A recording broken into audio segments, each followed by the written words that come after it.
위클리 테스트. 네, 6주차. 지난주에 나눠드렸죠? 지난주에 나눠드렸어요. 지난주에 나눠드린 거 한번 보시고요. 같이 한번 풀어보겠습니다. 저당 담보부 MBS 증권. 34회 기출인데 가격 변동에 관한 설명을 해요. 가격 변동. 아까 우리 수업 시간에 했어요. 만기가 길면 길수록 가격 변동이 심하다 그랬어요. 이자율에 대해서.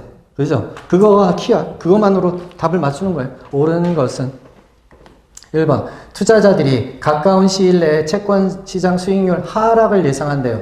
그럼 채권 수익률이 떨어지면 채권 가격은 올라간다? 올라간다.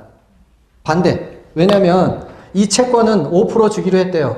근데 시장 수익률이 3%로 떨어진대. 5% 계속 주고 있는 거면 더 인기지 뭐. 이건 만기 때까지 계속 5% 준다는 거잖아. 예? 이미 발행된 게 5% 주기로 약속했다는 거는 10년 동안 계속 5% 주기로 했다는 건데 시중금리가 3%로 떨어졌대요. 그러면 이 채권은 더 인기가 있겠죠. 계속 5% 주니까. 하락을 예상한다면 가중평균 상환기간이 긴 저당 담보부 증권일수록 가격이 크게 하락한다, 상승한다? 상승한다. 인기가 좋으니까 상승한다 나와야 되겠지. 틀렸죠? 네. 그 다음 채무 불이행 위험이 있는 저당 담보부 증권의 가격은 채권 시장 수익률 변동에 영향을 받지 않는다, 받는다. 채무 불이행 위험이 없대요. 그러면은 저거는 안전한 증권이죠. 그렇지만 채권 수익률이 이것도 채권 수익률이 떨어지면 가격은 올라갔고 모든 채권은 다 영향을 받는 거지. 이자율에. 안 받는 채권은 없어요. 무조건 다 받게 되어 있습니다. 그 다음 3번. 자본시장 내에 다른 투자자들과 경쟁을 하죠. 다른 투자 수단하고. 당연히 MBS 투자하는 사람, 돈이 있는 사람이라면 MBS 투자할 건지 주식에 투자할 건지 뭐 다른 채권에 투자할 건지 경쟁하겠지. 동일 위험 수준의 다른 투자 수단들의 수익률이 상승한대요. 그러면 저당담보부 가격은 하락해야죠. 수익률과 가격은, 채권 가격은 서로 반대라고 했어. 반대. 채권 시장의 수익률이 상승할 때 가중평균 만기 기간이 긴데요. 만기가 길어. 그럼 상승할 때 수익률이 가격이 올라가요, 내려가요? 내려가는데 더 심하게 내려간다 해야 되겠지? 기니까, 만기가 기니까. 가격 변동 정도가 적다가 아니라 엄청나게 크게 변동한다. 5번. 고정이자율을 지급하는 저당담보부 증권은 채권 수익률이 올라간대요. 그럼 가격이 어떻게 된다? 반대라고 그랬죠? 가격은 하락한다. 맞네요. 맞죠? 네. 채권 가격이 올라가면, 채권 수익률이 올라가면 채권 가격은 떨어지고, 채권 수익률이 내려가면 채권 가격은 인기가 있으니까 상승한다. 1번하고 이제 5번하고 서로 일맥상통한 지문이란 말이에요. 채권 이자율하고 가격은 어떻다? 항상 반대다. 채권 수익률과 채권 가격은 어떻다? 서로 반대로 움직인다. 반대로 움직이는 거예요. 자, 생각해 보세요. 채권이 어떤 채권을 발행을 했어요. 그런데 이게 10년 만기래. 10년 만기에 5% 주기로 고정금리로 약속이 돼 있다는 거예요. 그래서 이 당시에는 5%라는 게 금리가 싸다고 생각을 했어. 그런데 실제로 채권 시장의 수익률이 어떻게 되는 거예요? 10%로 올라갔다는 거예요. 다른 채권들은 다 10% 준다는데 이거는 계속 10년 동안 갖고 있으면 5%밖에 안 주니까 이거 인기 있겠어요? 인기가 없겠어요? 인기가 없죠? 그러니까 시중금리가 올라가면 이 채권의 가격은 떨어질 수밖에 없는 거예요. 반대로 시중금리가 다 1%래. 0%에 가깝게 거의 안 준대. 근데 이거는 10년 계속 갖고만 있으면 매년 얼마를 준다는 거예요? 5% 준다 그러니까 얼마나 인기 있겠어요? 다 이쪽으로 갈아타려고 하니까 채권 가격이 올라갈 수밖에 없다. 채권 수익률과 채권 가격은 어떻게 움직인다? 서로 반대로 움직인다. 반대로 움직이는데 그때도 이게 단기 채권이냐 만기가 장기 채권이냐에 따라서 잔여 만기가 어떤 거냐에 따라서 가격도 심하게 더 어떤 거일수록 장기일수록 대출 만기가 잔여 만기가 길수록 더 크게 움직인다. PF 대출을 유동하는 ABS와 자산담보부 기업어음에 관한 설명으로 옳은 것은 자, 자산 유동화 증권하고 기업어음하고 PF 금융하고 크게 차이가 나는 건 뭐라고 했어요? 금감원의 유동화 계획을 등록하느냐, 아니면 그냥 3호로 알아서 하는 거냐, 상법상의 회사냐, 아니냐, 그 차이가 있다고 그랬죠. 네. 그것만 기억하면 돼. ABS는 유치권이라는 거 우리 수업 시간에 하지도 않았어요. 민법에서 나오는 얘기지. 우리 부동산을 개론해서 유치권 제가 4시간 내내 유치권이라는 단어를 쓴 적도 없잖아요. 그죠? 네. 유치권의 방법으로 A, B, C는 근저당 방법으로 뭐 한다? 이 말이야. 말 자체가 안 돼. 양도한다 그랬어요. 양도. 그렇죠? 예? ABS는 SPC라는 회사에다가 그거를 자산을 양도해. 카드 매출, 할부금융 채권 다 양도한다고 그랬잖아요. 그 양도한 거를 금감원에다가 다 신고해가지고 금감원에서 다 그 계획을 관리를 한다고 그랬어요. ABS는 금융위원회에 등록한 이전 회차의 유동계획을 따를 때 그때 새로운 발행을 하면 근본 회차에도 동일하게 예전의 유동화 계획을 쓸 수 있을까요? 없을까요? 절대 안 되죠. 왜냐하면 유동화 계획 그거에는 그에 해당하는 자산들이 다 거기에 대한 내용이 들어가 있단 말이에요. 근데 지금 새로 발행할 때는 옛날 채권하고 기초자산들하고 지금 기초자산하고 틀린 거죠. 할부금융채권, 카드 매출채권이 옛날 기존에 발행했던 거하고 새로 발행한 거하고 다 틀린데 어떻게 옛날 유동화 계획을 그대로 써요? 안 돼. 매번 동일한 매번 새로운 유동화 계획을 등록을 시켜야 돼요. 별도로 재발행 안 됩니다. 옛날 거 써가지고. 다음 ABS는 도관체가 개발업체에 직접 PF 대출을 PF 대출을 제공을 누가 하는 거예요? 금융단이 SPC에다가 제공하는 거지. 개발업체에다가 제공하는 거 아니죠. 이건 스폰서라는 얘기인데. 자, 아까 우리 PF 구조가 어떻게 됐어요? 여기 성남의들 SPC 만들었어요. 그렇죠? SPC가 사업을 하는 거야. 이거를 다른 말로 콘두잇이라고도 얘기하는데 도관체 다 같은 뜻이에요. SPC, 콘두잇, 도관체 이 서류상의 시행사를 만들고 여기는 투자를 한 거예요. 그런데 지금 이게 개발업체인데 실제 개발업체에다가 여기서 돈을 빌려주는 게 아니죠. 얘네들이 직접 시행을 하는 거지. PF 대출을 제공한다는 게 말이 안 돼.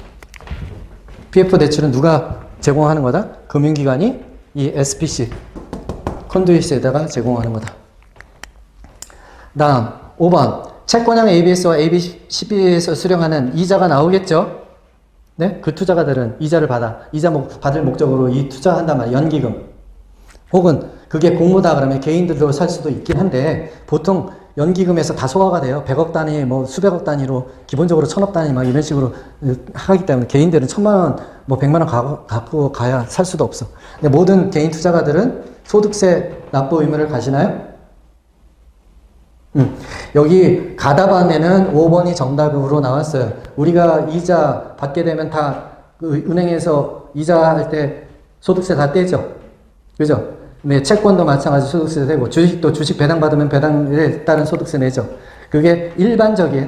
그러나 특수한 몇 명인 경우에는 그 예외를 해주는 경우가 있어요.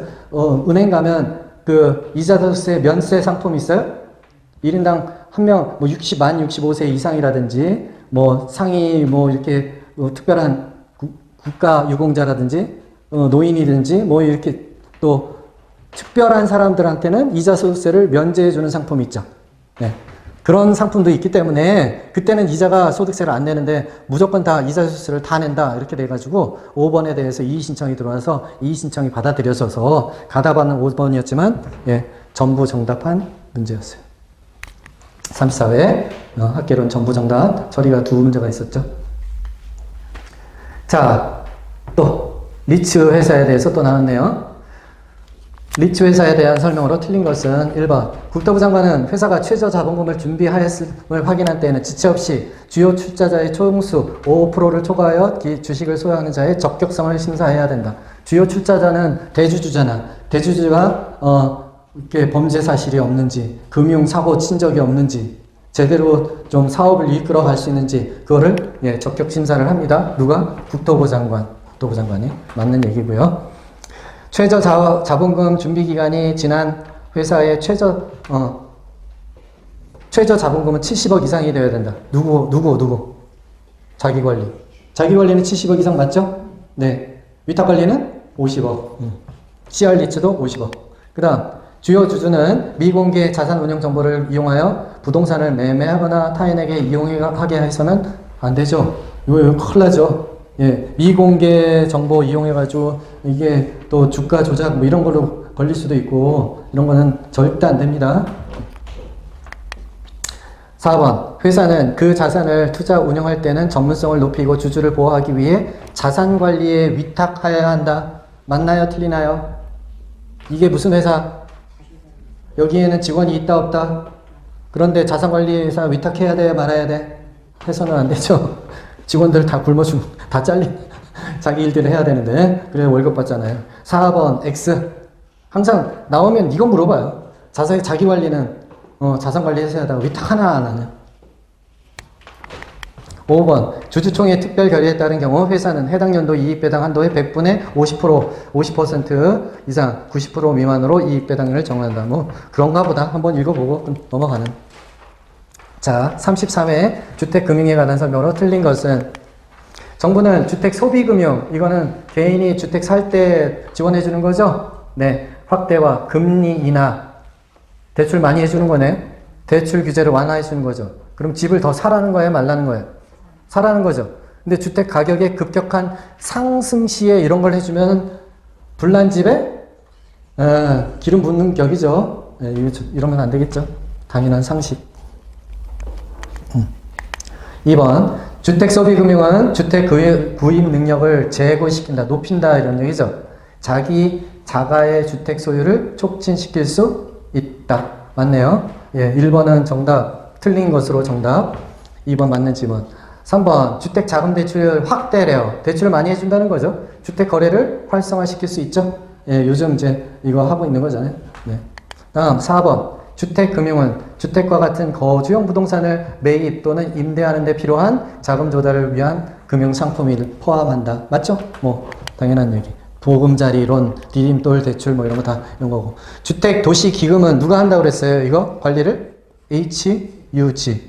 주택보증공사가 한다고 그랬어요. 국민주택의 건설, 국민주택 규모 이하의 주택 구입. 그렇죠. 국민주택, 서민주택을 위한 거여야지 고급주택이나 큰 평형수 돼야 안 돼요? 안 되죠. 네. 출자 또는 융자할 수 있다. 그 다음 33회에 주택연금에 대해서 나왔네요. 연금의 보증기관 누구예요? HF. 아우 너무 쉽다. 이런 거는 뭐 그냥 주는 거죠. 네. 부동산 원은 뭐 하는 기관이에요?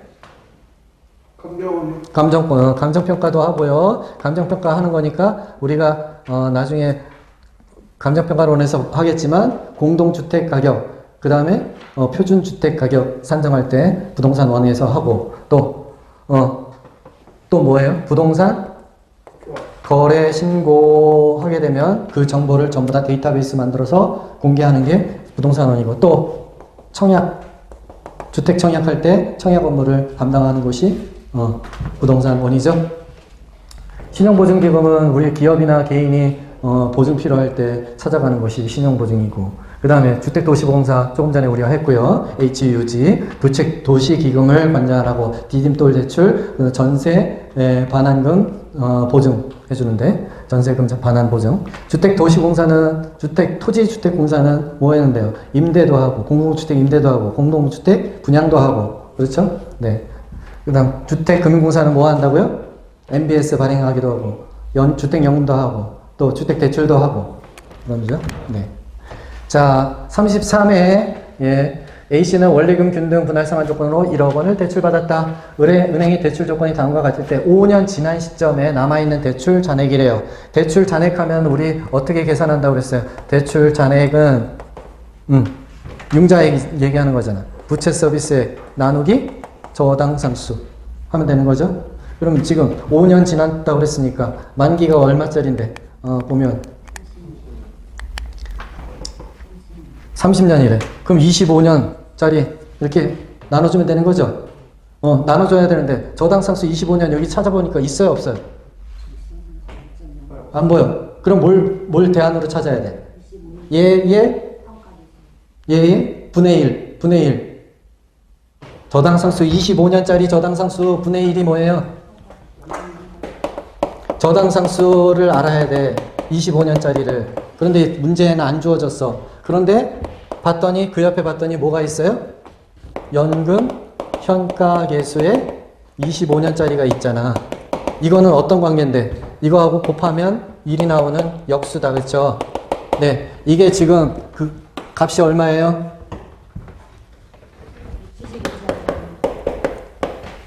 그렇죠? 이거는 몰라도 이거 알면 이거 분의 1이 이거라는 얘기잖아. 네. 여하튼 그러면 다시 융자액 25년짜리는 부채 서비스액 곱하기 나누기 저당상수 25년짜리를 써야 되는데 이걸 다시 정리하면 부채 서비스액 곱하기 연금 현가계수에 얼마? 25년짜리를 곱해주기만 하면 된다. 그러면 부채 서비스액은 문제에서 얼마래요? 54만 원씩 원리금 상환액 내야 된다면 그러면 연금 현가계수는 얼마래요? 맨 밑에 있네요. 25년짜리 얼마? 171.06. 그냥 곱해주면 단순하게 두 숫자 곱하기만 하면 답이 나오는 거죠. 그러니까 이거 식만 알면 얼마나 쉬운 문제예요. 땡큐죠. 아는 사람은 너무 쉬운 문제란 말이야.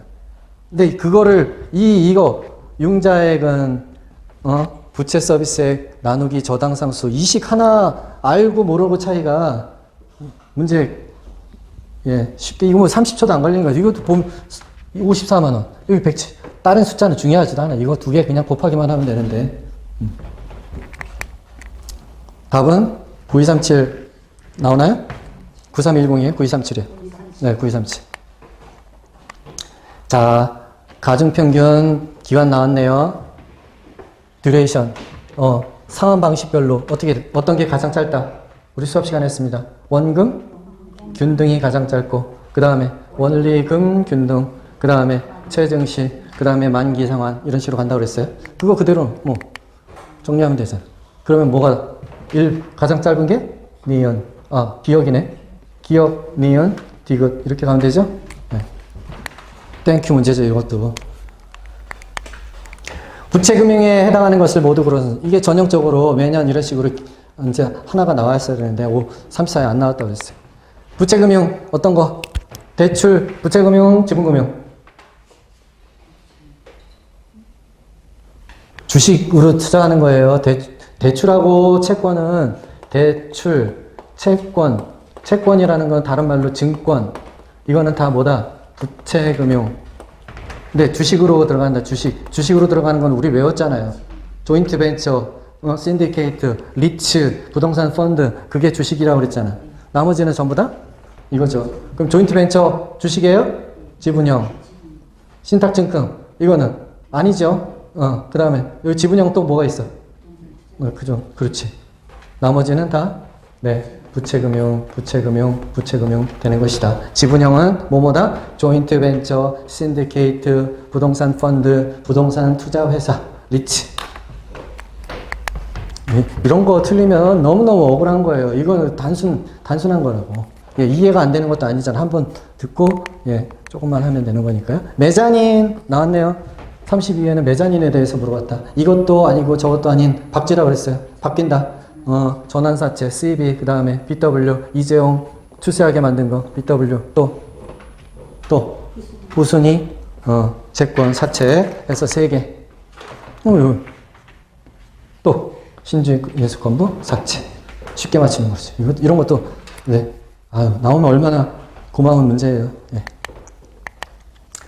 자, 대출 상환 방식에 관한 설명으로 옳은 것은 원리금 균등 상환 방식의 경우 원리금 균등이래요. 그럼 원리금은 이런 거죠. 매 기마다 뭐가 똑같다? 원리금 균등은 매 기마다 상환 금액 어떤 게 똑같다? 원리금이. 매기 상환은 원금은 어떻게 된다고 했어요? 포지션 중에서 원금은 점점 증가한다고 그랬어요. 이렇식으로. 그렇죠? 원금 포지션이. 여기는 이자. 그 그림만 기억하면, 그 다음 2번. 원금 균등이네요. 매기 상환은 뭐가 똑같다? 원리금이 똑같은 게 아니라 원금이 똑같다. 그 다음 3번. 원금 균등 상환 방식의 경우. 원금 균등이래. 원리금 균등 상환 방식보다 대출금의 듀레이션이 짧다, 길다? 평균 만기가 어떤 게 더 짧다? 원금 균등 맞는 얘기죠? 네, 맞는 얘기. 응. 우리 지금 조금 전에 이거 했잖아. 이거. 아니, 어떤 거야? 이거 했잖아. 이거. 이걸 말로 풀어서 나온 문제잖아요. 자, 그 다음 4번 점증식, 체증식은 누구한테 맞는 방식이라고 그랬어요? 신혼부부 젊은 사람들 장래소득이 줄어드는 사람이에요? 늘어나는 사람이에요? 늘어나는 사람을 예상하는 차입자에게 적합하다고 그랬고요. 그랬으니까 틀렸고, 만기 일시 상환 방식의 경우 원금 균등 상환 방식에 비해 대출 금융기관의 이자가 수입이 많아요, 적어요? 엄청 많죠? 예, 원금 상환이 하나도 없으니까 이자 홀로 받아가지고 은행 배부르게 만드는 상품이죠. 네. 네, 다음 32회에 연초에 6억 원을 대출받았는데요. 대출 조건은 다음과 같대요. 고정금리로 받았네요. 30년. 무슨 균등? 이게 가장 중요하죠, 지금. 이거 꼭 별표를 이렇게 해놓고 문제를 풀어야지. 자, 대출금리가 얼마인지는 안 알려줬는데 대출금리를 찾으라는 거예요. 원금 균등이니까 일단 뭐부터 계산한다, 항상? 예? 원금 균등액부터 계산한다. 6억 원 어떻게 계산한다? 6억 원 나누기 만기 30년이니까 얼마? 2천만 원. 이거 보는 순간 무조건 그거부터 계산하는 거예요. 다른 거 신경 쓸 거 없어. 원리금이라고 나오면 뭐부터 계산하는 거예요? 원리금액을 먼저 균등하게 갚아야 되는 금액 계산한다. 그건 어떻게 돼? 융자액 곱하기 저당상수 해서 나오는 거고, 이거는 융자액 나누기 만기 해가지고 나오는 거다. 그래서 이거 먼저 계산하고, 그 다음 두 번째 봐봐요. 첫 번째 봤더니 1회차 원리금 상환액이 4,400 통으로 낸 게 얼마래? 4,400만 원 냈대. 근데 그 중에서 나는 얼마, 원금 상환액은 2천만 원 냈으니까 1회차에 이자 쪽으로 얼마 냈다는 거예요? 2,400만 원이 1회차 이자가 된다는 거죠. 네. 2,400만 원은 계산은 어떻게 나오는데? 얼마 빌렸어? 6억 빌려서 곱하기 네모 퍼센트 하면 나오는 게 2,400만 원이라는 거잖아요. 그쵸? 처음에 빌린 거는 6억 빌렸으니까 6억에 대해서 전부 다 이자 내야 된다. 그러면 어떻게 계산하면 돼요? 네모는 2,400만 원을 뭐로 나눠? 6억으로 나눠주면 되죠? 네. 그럼 얼마? 4%? 네. 4%가 금리다, 금리. 그렇게 계산할 수 있겠죠, 이제? 네. 4% 계산했다. 기억 답은 맞췄고, 그럼 니은 넘어가야 되나? 니은은 봤더니 뭘 계산하래요? 3회차 상환, 3회차에 대한 원리금을 계산하라 했잖아. 원리금을 알려면 뭘 알아야 돼? 일단 원금 알아야 되고, 또 3회차에 이자액을 계산해야 된다는 얘기죠. 네? 원금 상환액은 얼마야? 얼마씩 갚기로 했어? 맞아요? 아, 여기 처음 무조건 해놨잖아. 2천만 원. 근데 이거는 어떻게 계산이 돼? 자, 처음에 빌린 돈 얼마? 6억에서 1회차, 2회차에 원금 갚았다. 그만큼 까야 된다고 그랬잖아. 3회 나왔으니까 2. 얼마에 2? 2천만 원에 두 번 곱해서 빼주고. 그러면 얼마? 5억 6천만 원. 그죠? 거기에다가 4%. 금리가 4%라고 계산했으니까. 해주면 이거 단순 계산이잖아. 얼마?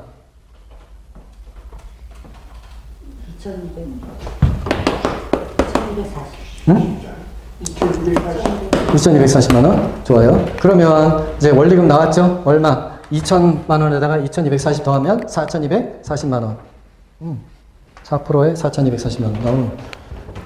자, 이런 문제는 자꾸 여러분이 제가 이렇게 해놓은 거 보고, 이거 보고 써봐야 백날 자기게 안 돼요? 이거 가려놓고 내가 딱 백지해 놓고 답이 나올 때까지 고민을 하면서 어떻게 하면 빨리 계산할 수 있겠구나라는 걸 해보셔야 돼. 그렇게 한두 번 그렇게 해보면 금방 풀리는 문제들이에요.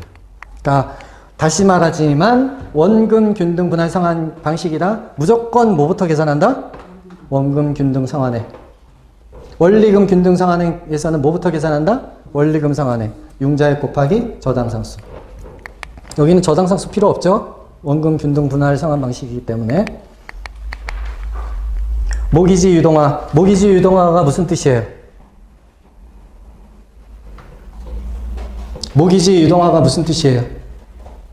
MBS를 말하는 거죠. 네? MBS가 모기지 백드 시큐리티. 그게 주택 저당 채권 담보부 증권. 그거를 모기지 유동화라고도 하고요. 모기지라는 게 주택 담보 대출을 말하는 거예요. 미국에서 많이 쓰는 모기지.